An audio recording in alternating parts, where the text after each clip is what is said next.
Captain Derek Vale sat alone in the cockpit of the Aurora Hawk, his hands resting lightly on the controls as the ship drifted through a quiet stretch of space. The stars outside stretched endlessly, cold and distant, and the hum of the engines was the only sound keeping him company. He had been flying this route for years, hauling cargo from one forgotten station to another, and space felt like both home and prison. He liked the quiet, the predictable rhythm of life aboard his ship. Until today. It started with a faint sound. At first, Derek thought it was the ship settling, metal groaning under the strain of deep space travel. But then he heard it again, a soft, persistent scratching, like tiny claws tapping against a wall. He frowned and leaned back in his seat, listening carefully. The sound came from the cargo bay. Derek had checked the cargo multiple times before departure. He had packed everything himself, sealed every crate, and accounted for every inch of space. Nothing was missing. Nothing should have been alive. Yet, the noise persisted. He stood and pulled the small flashlight from the console. He walked through the narrow corridors of the ship, each step echoing slightly. When he reached the cargo bay door, he paused. The scratching stopped for a moment, replaced by a faint whimper. Derek's heart skipped. Whimpering? That wasn't supposed to happen. He activated the door release and stepped inside. The cargo bay was dark, the only light coming from the small strip of LEDs along the floor. Crates were stacked neatly, labels facing outward, and for a moment, everything seemed normal. But then movement caught his eye. A small, thin shape darted behind one of the crates. Derek froze. His mind raced. A rat? No, too big. Something else. Slowly, he crouched and shined his flashlight toward the corner. 3 pairs of glowing eyes stared back at him. The creatures were tiny, not more than the size of a large dog, but their bodies were strange. Scales shimmered faintly under the light, and thin, fragile wings were folded against their sides. They were dragons. Real dragons. And they were starving.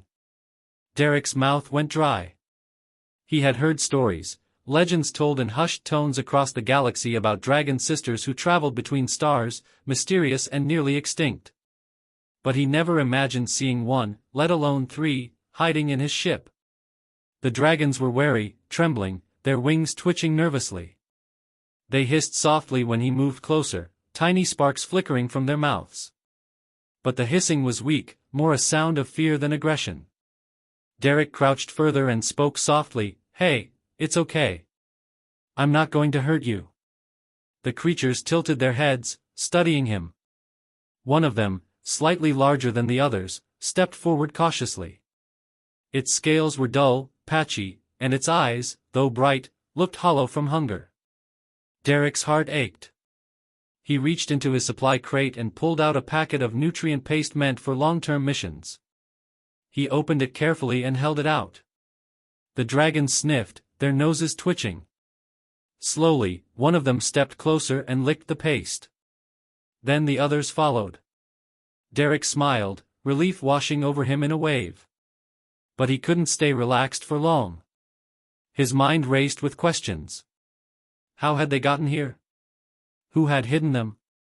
Were they alone, or were more dragons out there, waiting? He also knew the ship was running low on resources. 3 dragons, weak as they were, would need care. Supplies would be stretched thin. Still, Derek felt something else, something he hadn't expected. Hope. Even in this lonely stretch of space, surrounded by cold metal and silent stars, he wasn't alone anymore.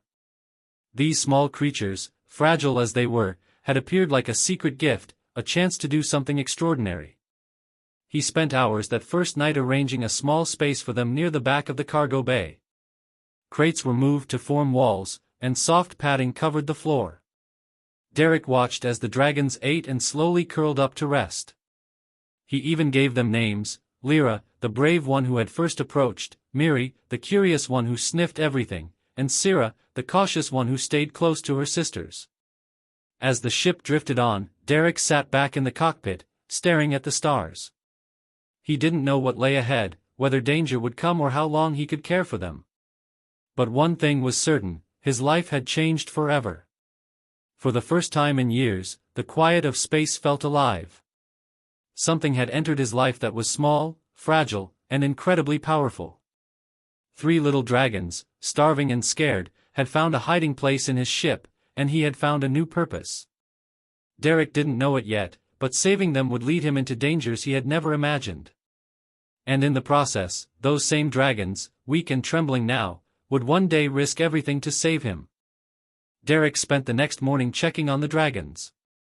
The small cargo bay was quiet except for soft rustles as the 3 sisters moved slowly on the padded floor. They were stronger than the night before but still weak, their ribs visible beneath thin, scaly skin. Derek's heart ached every time he looked at them. He had flown across endless galaxies, seen storms that could crush ships and pirates who would kill without a second thought, but nothing had touched him like this small, fragile trio. He moved slowly, trying not to startle them.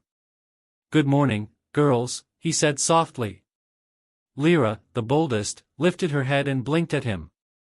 Miri tilted her wings, her curiosity shining through, while Syrah pressed herself against the corner, still too cautious to look directly at him. Derek sighed.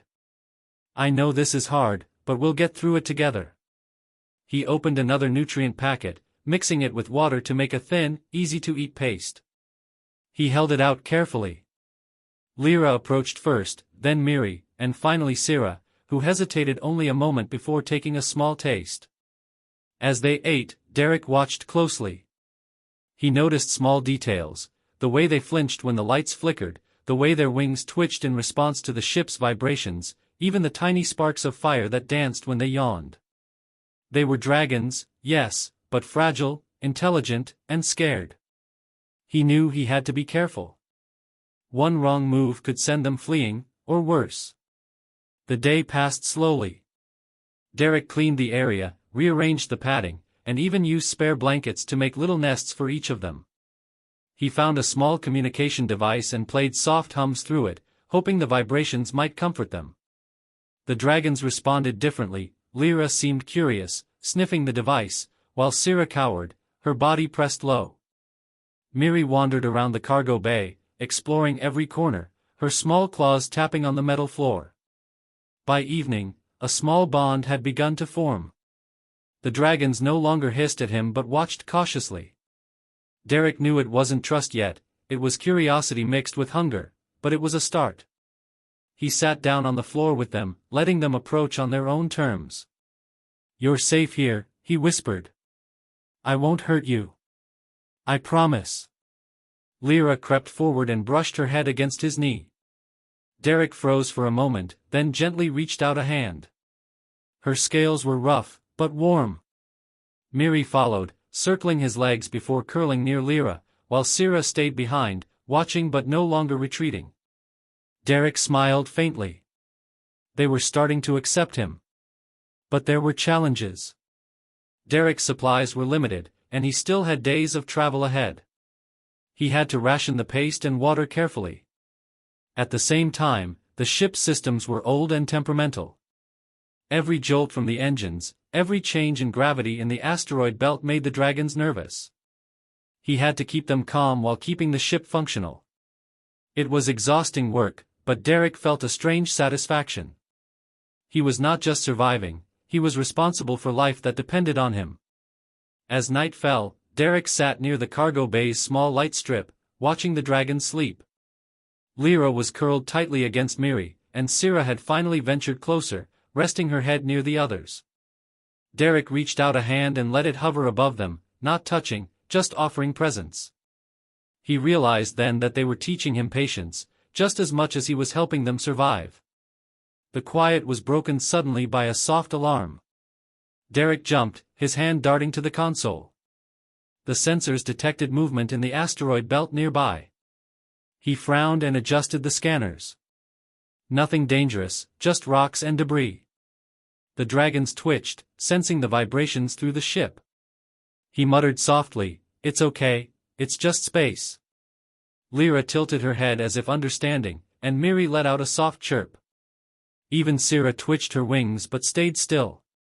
Over the next few days, the dragons grew stronger. Derek learned their rhythms. Lyra was bold, often venturing near him, watching every adjustment he made to the ship. Miri was curious about everything, sensors, tools, even the lights, and Derek found himself talking to her as if she could understand every word. Syrah remained cautious, often hiding in corners, but gradually she would come out for food and warmth. They communicated in small ways. Lyra nudged him toward damaged equipment when she noticed it needed fixing. Miri chirped softly when the nutrient packs were empty. Syrah, the quietest, would simply follow him closely, eyes bright and alert, sensing danger before Derek could. He realized they were not just surviving, they were learning. And somehow, they were teaching him too. One evening, Derek leaned back against the wall of the cargo bay and looked at the three sisters. They were growing stronger, their eyes brighter, their scales less dull. He smiled.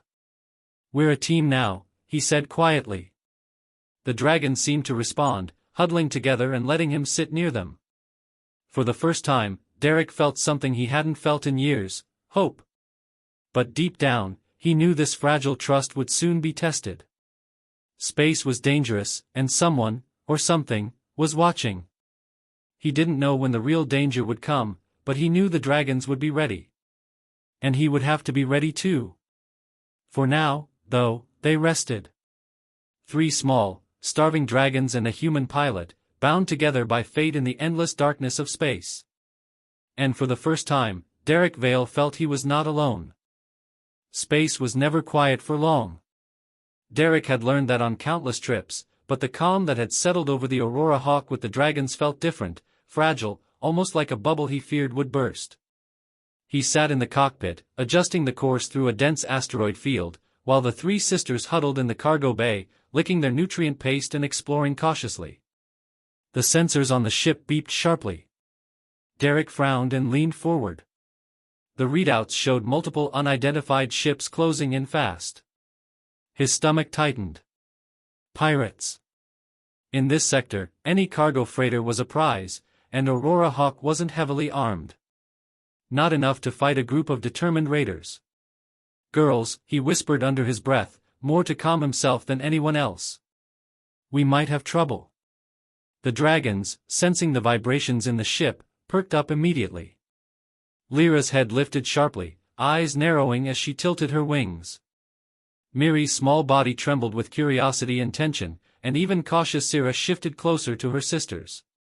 Derek realized, with a start, that they could sense danger before the ship's sensors even picked it up. The pirates hailed him seconds later. A distorted voice crackled through the comms, "Drop your cargo and prepare to be boarded. Resistance will not be tolerated." Derek's heart raced. He was outnumbered, outgunned, and vulnerable.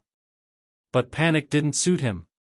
He had survived storms, debris fields, and engine failures through calm thinking, and this would be no different. He swallowed hard, trying to buy time. I'm just a small freighter. I have nothing of value," he replied, his voice steady despite the fear tightening his chest. The pirates laughed. The ships drew closer, their weapons glowing ominously. Derek had only seconds to act. He considered turning, but the asteroid field offered both cover and danger. One wrong move could tear his ship apart. And he had the dragons on board, weak, fragile, vulnerable. He couldn't risk their lives. As he maneuvered the ship into the narrow gaps between asteroids, the dragons reacted. Lyra darted from the back of the cargo bay and landed on a small platform near the ship's control conduit. Sparks flickered from her tiny mouth, though it was more instinct than controlled fire. Miri followed, her small wings fanning as she circled the room, while Syrah stayed low, watching every corner. Derek realized something incredible. These dragons were not just helpless creatures, they were allies. They were watching, sensing, reacting. He had underestimated them. The first pirate ship fired. Lasers cut through the void, striking near the ship's hull. Derek dodged, twisting sharply around an asteroid. The ship shuddered violently, and alarms blared. Lyra screeched and flapped into the conduit, her tiny claws sparking against wires. Miri joined, and together they began to disrupt the ship's systems, cutting power to non-essential areas and redirecting energy to shields. Derek's jaw dropped. The dragons were helping. Sira, the quiet one, flew toward the sensors, nudging them with precision, forcing false readings on the pirates' targeting system. Derek steered hard, using the asteroid field to his advantage, while the dragons sabotaged the pirates' approach in small, ingenious ways. It was chaotic, terrifying, and brilliant. Minutes stretched like hours. Derek felt sweat on his brow, muscles straining as he twisted and turned the ship. Lasers blasted past, asteroids scraped against the hull, and the cargo bay was filled with the scent of ozone and faint dragon fire.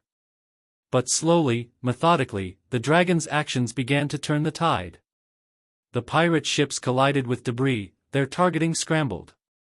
Lyra, Miri, and Sira worked in perfect synchronization, each dragon taking on a role instinctively. Derek could hardly believe it. These small, starving creatures, ones he had barely been able to feed a week ago, were saving his life. Finally, the last pirate ship drew back, retreating with sparks flying from its damaged hull. Derek exhaled, shaking with exhaustion and disbelief. He glanced at the cargo bay. The dragons were perched, panting softly, wings quivering, eyes wide but alert. "You did it," he whispered, voice hoarse. "You saved me." Lyra chirped, Miri fluttered, and Sira finally nudged his hand, her touch light but deliberate. Derek smiled, a mixture of awe and gratitude. He realized then that this bond, this fragile trust, was no longer one-sided. The dragons had chosen him, just as he had chosen to protect them. But there was no time to relax. The asteroid field still loomed, and the pirate threat was only delayed, not gone. Derek knew he would need to rely on every ounce of human skill and the dragon's growing strength to survive the journey ahead. That night, as the stars stretched endlessly outside, Derek sat near the cargo bay, watching the dragons curl together in their nests. The silence was different now, alive with potential, not just emptiness. He realized something profound: human courage, when combined with empathy and cleverness, could turn even the weakest allies into life-saving partners. And in the quiet hum of the ship, Derek Vale knew one thing for certain: the three dragons weren't just passengers. They were his crew, his friends, and, in the danger-filled void of space, his protectors. The alarm blared again, louder this time, shaking the Aurora Hawk. Derek's chest tightened. He had hoped the pirate encounter was over, but it wasn't. Sensors lit up, showing a larger fleet converging fast. There was no time to flee. His only option was to fight, and hope the dragons could help. He ran to the cargo bay, heart pounding. Lyra, Miri, and Sira were already alert, eyes glowing faintly in the dim light. Derek looked at them and whispered, "I need you. This is going to get dangerous, but we can do it, together." The first ship hit the shields with a loud thud. Sparks flew across the cockpit as the hull shuddered. Derek gritted his teeth, steering sharply through the asteroid field. The dragons, sensing the vibrations, moved instinctively. Lyra darted to the engine conduits, claws sparking against wires. Miri flew into the sensor array, her small body twisting to jam the pirates' targeting systems. Sira, the cautious one, stayed low but began nudging emergency power switches, rerouting energy to shields and weapons. Derek couldn't believe what he was seeing. These tiny, starving dragons were performing a coordinated attack, each one taking on a specific role without instructions. He felt a surge of pride and fear at the same time. Pride because they were brilliant, and fear because if he misstepped, all of them could die. Another pirate ship fired, lasers slicing through space. Derek swerved, but a beam struck the hull near the cargo bay. The floor shuddered violently. Derek stumbled and hit his head against the console. Stars flashed in front of his eyes, and he slumped to the ground, dazed. Blood trickled from a cut on his forehead. The dragons reacted instantly. Lyra hissed sharply, fire flickering from her tiny mouth. She and Miri flew toward the hull breach, small flames melting the pirate energy weapons as they tried to enter the ship. Syrah flew to Derek's side, nudging him gently, her small wings brushing against his arms, trying to guide him back to the controls. Pain seared through Derek, but he followed her lead. He pressed his hands to the console, fingers trembling, and managed to regain control of the ship's navigation. Sparks flew from damaged circuits, alarms blared, and the pirates' weapons kept coming, but the dragons moved like a single, fearless unit. Minutes felt like hours. Derek's vision blurred, but he watched in awe as the dragons attacked with precision. Lyra breathed controlled bursts of fire to disable enemy weapon ports. Miri used her wings to knock out sensor arrays. Syrah, steady and careful, managed to reroute energy to the shields exactly when they needed it. Derek realized they were saving not just him but the entire ship. With one final maneuver, Derek steered the Aurora Hawk through a narrow gap in the asteroid field. The pirates, distracted and damaged, couldn't follow. One by one, their ships collided with asteroids or were forced to retreat, sparks and debris trailing behind them. Silence fell over the ship. The alarms faded. The hum of the engines returned. Derek slumped back in the cockpit, breathing heavily.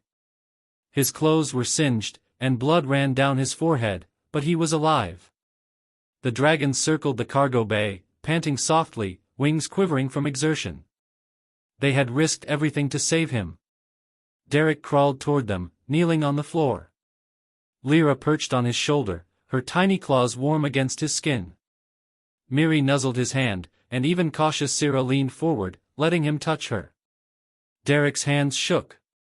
You saved me," he whispered, voice thick with emotion. "I never thought I'd have friends like you out here." For the first time, Derek felt something stronger than fear or exhaustion, pure gratitude and awe. These small creatures, once weak and starving, had shown courage beyond anything he had imagined. They weren't just passengers, they were heroes. He cleaned the minor wounds on their bodies, noticing tiny scorch marks and scratches. He murmured apologies, but the dragons chirped softly in response, as if to say it was okay. Derek realized that survival wasn't just about strength or firepower. It was about trust, loyalty, and the willingness to risk everything for someone else. That night, Derek patched the ship's minor damages and checked the dragons' nests. Lyra, Miri, and Syrah curled together, exhausted but alive. Derek sat beside them, gazing out at the stars. The galaxy was vast, dangerous, and unpredictable, but they had survived together. He thought about the journey ahead. More dangers would come, more challenges they would face. But he also knew this, with human courage and the dragon's extraordinary abilities, they could face anything. They were a team, bound by survival, trust, and an unspoken promise to protect one another. As the Aurora Hawk drifted through the asteroid field, Derek whispered, "We did it, together. No matter what comes next, we survive. Together." The dragons chirped softly, small sparks flickering in the darkness, a sign that they understood. And in that quiet moment, Derek Vale knew the truth. Sometimes, courage wasn't just human. Sometimes, it was shared, and together, it could move stars. The Aurora Hawk floated silently through space. The asteroid field was behind them, the pirate ships nothing but scattered debris in the distance. Derek Vale sat in the cockpit, staring at the stars. Exhaustion weighed heavily on him, every muscle aching, but there was a quiet sense of victory. He had survived. They had survived. Behind him, the cargo bay was alive with soft movement. Lyra, Miri, and Syrah were no longer the small, fragile dragons he had found just days ago. Their scales had begun to shine faintly in the dim light, their wings strong enough to stretch fully without trembling. They moved with confidence now, though they still circled him warily, as if checking he was truly safe. Derek smiled. They were thriving, and it was because he had taken a chance on them. He leaned back, letting out a long breath. "We made it," he whispered. "All of us." The dragons chirped softly, a sound that made his chest tighten with warmth. Derek had never thought he would feel companionship like this in the cold, empty expanse of space. He had always flown alone, trusted only himself. But now, 3 small dragons had taught him a lesson he would never forget: life, no matter how fragile, could be worth saving. And sometimes, it could save you back. Derek began to prepare for the journey ahead. The ship still needed repairs, supplies had to be rationed, and they had to reach a safe star system before their resources ran out. He assigned the dragons small roles, not tasks, but responsibilities. Lyra would help with the minor wiring near the engines, using her claws to reach hard spots. Miri, curious and clever, would monitor sensors and alert him to changes outside the ship. Sira, cautious but smart, would stay near the life support systems, ensuring the environment stayed safe. It was strange to think that these creatures, once starving and scared, were now partners, team members. Derek felt pride and awe. He realized that survival in space was never just about weapons or speed. It was about cleverness, trust, and courage, qualities that didn't belong only to humans. Days passed quietly. Derek and the dragons grew closer. Lyra would perch on his shoulder as he navigated through meteor showers. Miri would circle the cockpit, chirping whenever the sensors picked up unusual readings. Sira, the cautious one, stayed close to his feet, silently observing every movement. They communicated in small ways, chirps, nudges, and tiny bursts of fire. Derek learned to understand them. Their bond was simple, yet unbreakable. One morning, a distant signal flashed on the comms. It was a distress call from a nearby colony under attack by a rogue asteroid swarm. Derek's instincts kicked in. He could leave it alone, ignore it, and continue towards safety, but he couldn't. Not now. Not after everything that had happened. He looked at the dragons. They tilted their heads, eyes bright. He knew what they were thinking. Together, they could help. He steered the ship toward the colony. The journey was tense, but the dragon's senses alerted him to shifting debris and weak spots in the swarm. Lyra breathed small, controlled flames to nudge smaller asteroids off course. Miri adjusted the ship's sensor alignment to track faster-moving threats. Sira monitored life support, ensuring the ship remained stable. Derek piloted with careful precision, feeling the dragon's actions like a rhythm guiding him through the chaos. By the time they reached the colony, the worst of the asteroid swarm had been deflected. The colony's defenders were exhausted and surprised, looking up at the sky as the Aurora Hawk appeared, intact and unharmed. Derek landed, and the dragons leapt from the ship, tiny sparks flying as they helped clear dangerous debris. The colonists stared in awe at the small dragons, glowing eyes and fiery breaths a testament to courage beyond imagination. Derek stepped out of the cockpit, sweat on his brow, and watched as Lyra, Miri, and Sira interacted with the colonists. They were no longer hidden, weak creatures. They were heroes. And Derek realized something: humanity's strength was not just in bravery, but in the willingness to protect others, even those who could not defend themselves. That protection could inspire courage, loyalty, and survival in ways no weapon ever could. As the colony celebrated their survival, Derek returned to the ship. The dragons followed him willingly. He looked at them, a quiet smile on his face. "You're staying with me," he said softly. "We're a team, no matter what comes next." The dragons chirped, a sound full of understanding. Derek climbed back into the cockpit, setting a course for a distant star system where the dragons could be safe. The universe was vast, full of danger and unknowns, but he no longer felt alone. With the dragons at his side, he felt ready for anything. As the stars stretched ahead, Derek reflected on what had happened. He had found 3 starving dragons hidden in his ship. He had nursed them back to strength. And in return, they had risked everything to save him, not once, but again and again. He understood then that courage and loyalty were not just human traits. They could be shared, nurtured, and returned in ways the universe could never have predicted. And so, the Aurora Hawk sailed on, carrying a pilot and 3 dragons across the stars. They were not just survivors, they were partners, friends, and a living example of hope, courage, and the extraordinary power of trust. In the endless darkness of space, they had found each other. And together, nothing could stop them.